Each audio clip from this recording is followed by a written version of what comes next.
very soon in the Rise Tour, there will be no more factions, and we have a confirmation and a first look at this in a Season 1 server, server 987, if you want to check it out yourself. But this is what the devs have been talking about and telling us that is coming to the game in terms of a settlement style selection system as opposed to a faction selection system.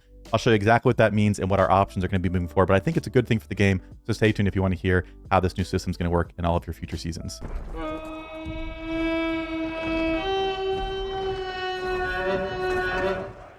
So like I said, if you open up the main menu here and click on the world icon, you can select Season 1, select the newest server, server 987, and I'd assume new servers after this point are going to have variations of this. Again, they've done this in the past where they test out new mechanics or versions of seasons in Season 1, so this might not be permanent for Season 1, we'll have to see, but right now 987 does have this new update, and if you click here, it says the settlement style selection. You can go through and select a number of different ones. So we have the Morgul Orc style, the Elven style, the Dunedain style, Dwarven style, Uruk-hai style, Northern style, Rohirrim style, and Easterling style. So we have 8 different styles of settlements you can choose, and that's going to dictate the starting troops and the tier 4 troop that you have access to in the game. Now, one big note with all of these, they do say you can change the style of your settlement in the game. I think it depends on where your city is located, so you might have to move your city somewhere and then change.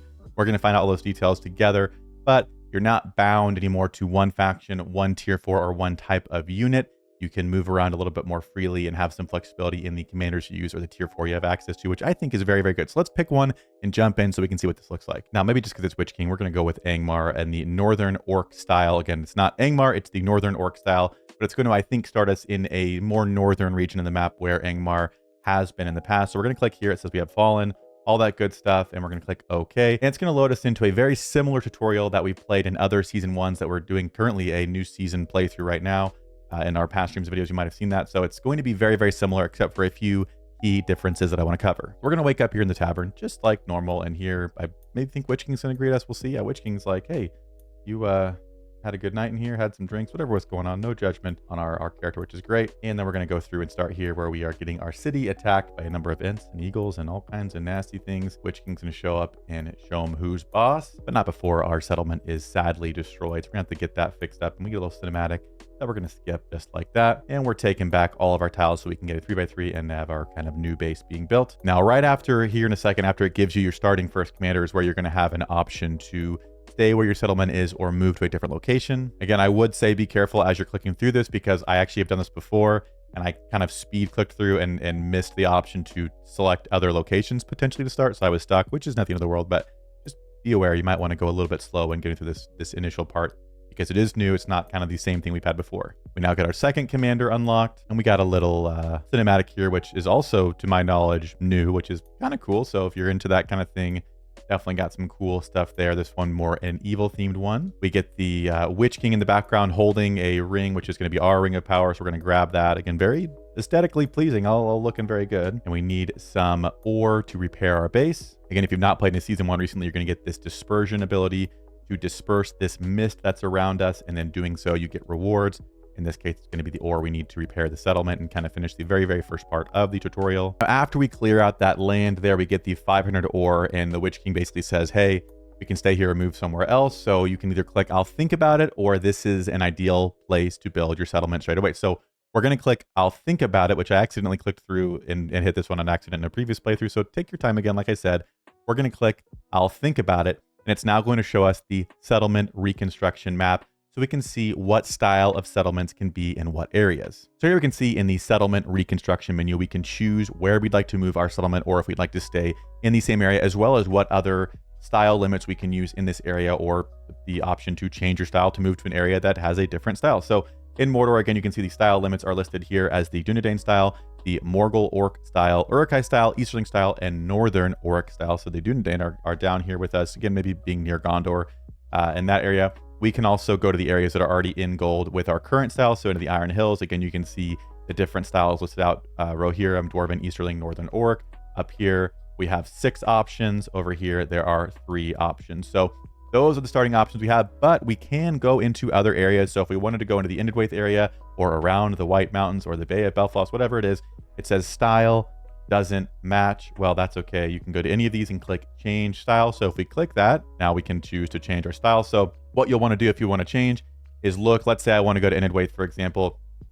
I need to pick one that falls within this style range. So I'm going to click, let's say, okay, I want to go to Innerwaith. Out of all these options I have, I'm going to go with, let's say, Dunedain, because I want to use the Swan Knights maybe.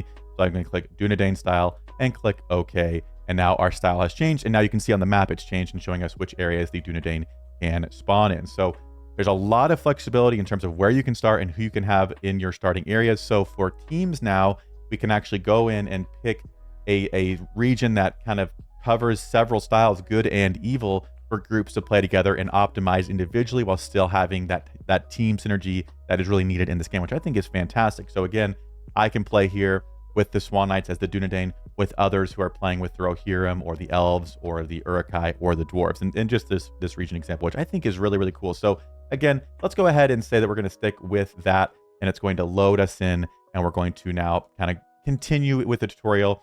Now, we started out before with different commanders. We started in the kind of the Northern Orc style with 2 evil commanders. We switched. It's now given us our good commanders. We get some lovely fireworks, which is just great. And Gandalf has now taken the place of the Witch King in terms of the one who's telling us what's going on. We're going to go with the classic tactician default name, and it's going to continue with the tutorial telling us to go check the tasks and kind of follow that progression. Now, again, this is very, very cool because not only do you start and have a lot of flexibility in how you can start and which areas you can start, but you can change that at any point. Well, not any point, but you can change that. So first of all, if you click on your settlement and go to main hall, this button right here tells us we can change our settlement style after main hall 7, which depending on how hard you're going at it could take you a couple of days, 3-4 days, whatever it is. Very, very early, you can change your settlement style. And then you click the bottom button here, and it's going to take us back to that same menu where right now I'm in Innerwaith up here. I could click over here and change my location. The first second of playing the game, I click OK. It's going to tell me, just like changing factions, what things you what things you retain, what things you lose. I click OK, and I can swipe to confirm. You can only do this once every 3 days, though. So be aware that this is limited. So don't just hop around for fun. Make sure it's something you want to do. But you can change to a different area. And like I said, at main hall 7, you can change your style limit. So maybe something happened, or maybe you just decide you want to change and you want to be up in the Iron Hills. Well, we can't do that with the current Dunedain style we have. But after main hall 7, we can change our style limit to the Rohirrim, Dwarves, Easterling, or Northern Orcs and move up to the Iron Hills. So again, as long as we operate within these time frames or the town hall or main hall 7 restrictions, we can move anywhere and kind of change what units we're using the entire season, which again allows for a lot of flexibility, more than I think we've had in really any campaign. Now, I will say at chapter 7 of the season progression, it says it will enable style conversion of all settlements. So enable style conversion for all settlements to convert the style of your settlement to any settlement style.